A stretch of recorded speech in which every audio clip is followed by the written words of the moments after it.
Hey everyone, and welcome to my Sandman explainer video.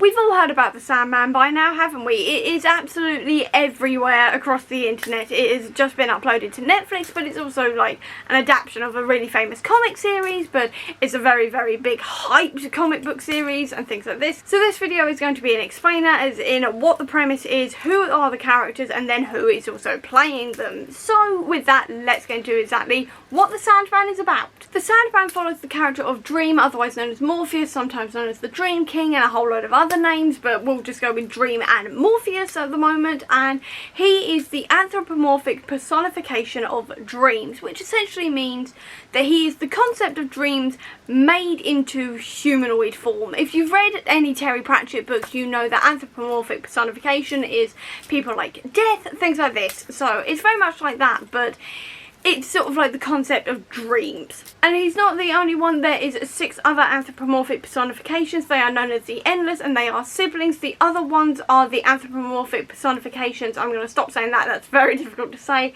But you have Destiny, Despair, Desire, Death, Delirium, and Destruction. They've been around since the beginning of the universe, and they are just essentially the living embodiments of these concepts. I know it's confusing, but it does make sense when you read it / watch it, trust me. Just imagine that they are basically those concepts just in human form, and we'll go from there. As for the actual premise of the story, we are following Dream after he has been captured for the last 70 years by a cult, and when he escapes after he has gotten revenge on this cult, he ends up finding that his realm, the Dreaming, has been basically destroyed in his absence. Several nightmares have escaped and things like this, and he needs to go and try and get them back and try to rebuild the Dreaming, essentially. The series itself mostly takes place in the Dreaming, but we also obviously end up going to Earth, which is where obviously the nightmares and dreams are made, essentially, but we also go to places like Hell, Asgard, and other realms like that. I should say that this is a DC comic as well. I should mention that now. So the Asgard I'm talking about is not the Marvel Asgard,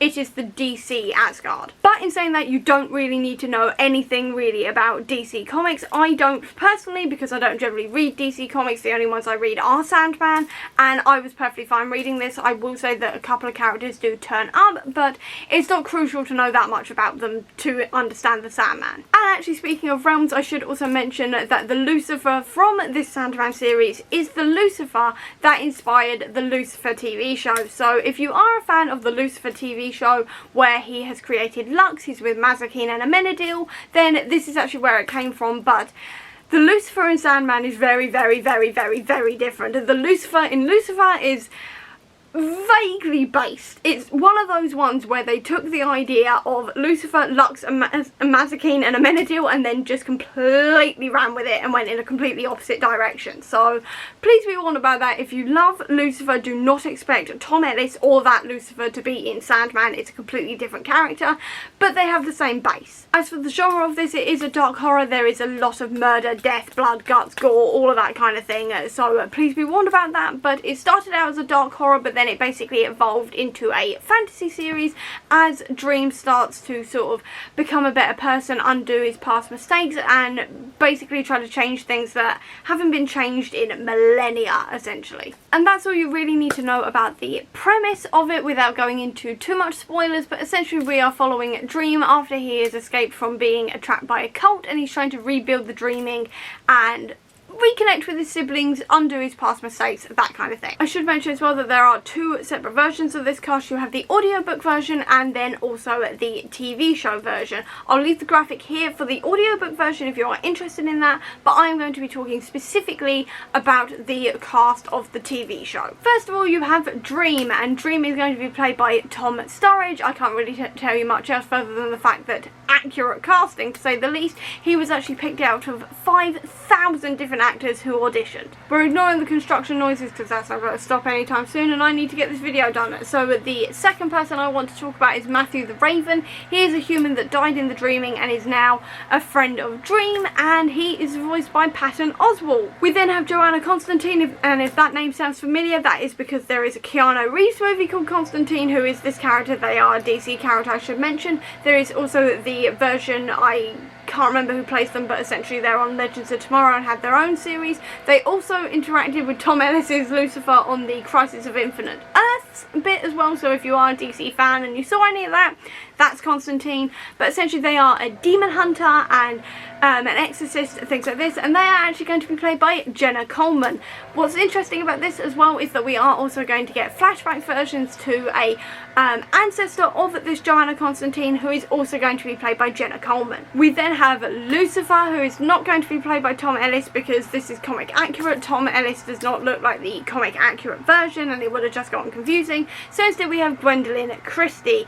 Originally the idea was possibly David Bowie, but David Bowie is not around to play them anymore, so we instead have Gwendolyn Christie, who looks amazing and completely comic accurate. I cannot think of anybody better to do this role of Lucifer, and Lucifer's pretty self-explanatory. They are the king of hell. As for Dream's siblings, we are not going to be seeing all of them in this series. We are only focusing on 3, which are Death, Despair and Desire. Death is the most popular one, who is going to be played by Kirby Howell Baptiste, and they are the anthropomorphic personification of death, only they don't have like the big like cloak, they're not skeletal, things like this. They are actually humanoid like everybody else in this series, and they are pretty damn epic. This is a fan favourite character and I am so excited to see how Kirby Howell Baptiste does this, because Death is a very, very interesting character, a very fun character, and I cannot wait to see her take on Death. We then have Desire, played by Mason Alexander Park. They are the twin of Despair, and I'm trying not to go into too much detail about each of these characters because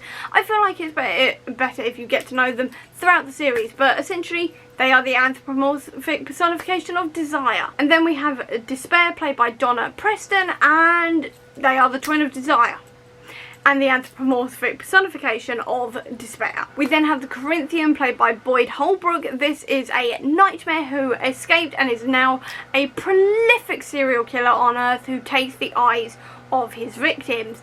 And if you're wondering what's behind those sunglasses, you'll soon find out when you watch the show. That's all I'm saying. We then have Roderick Burgess, who's played by Charles Dance, who is the occult leader who tracked Dream in the first place. There is also John Dee, played by David Thewlis, who is the son of Roderick Burgess, who has a ruby that has got some of Dream's powers in there, and he's using it to cause dreams to come reality.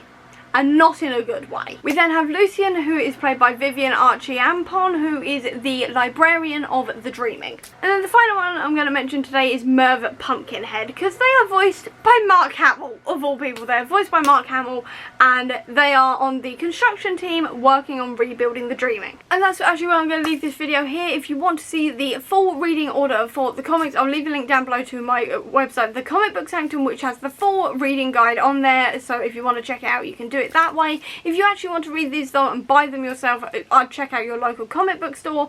If you live in England, I would recommend Read Comics, A Place in Space, as well as Little Shop of Heroes. They are all fantastic like comic book stores. If you are looking for comic book stores in England, they ship all around the UK, so you don't need them to be local if you're not local to them, so I'd recommend those. They are also currently on sale on Amazon if you are preferring a Kindle experience, or you can also borrow them from your local library, which I highly recommend because libraries need more love. I think I've just covered everything. I've done the premise, I've done the characters, and I've done the cast. I've told you where you can find the reading order, as well as some places where you could buy the comics or just read them for free through the library, things like this. So I think I've covered everything, but if you have any other questions, please leave them down below. I would be happy to answer them. But with that, I hope you enjoyed this video. If you did, please do give me a thumbs up. Comment down below, tell me those questions if you've got any. Or if you don't have that much time, leave me a sleep-related emoji down below to let me know that you were here. I'll also leave a link down below to all my social media if you want to check it out, including to the Comic Book Sanctum, which is my website dedicated to Marvel Comics that is taking a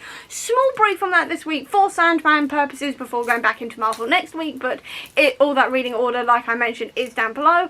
I'll also leave a link as well down below to my Etsy and Redbubble store, which sells bookish merch if you're interested in that, or if you just want to see any more of my videos, please click subscribe here, and over here will be the link to my previous video. But until next time everyone, bye!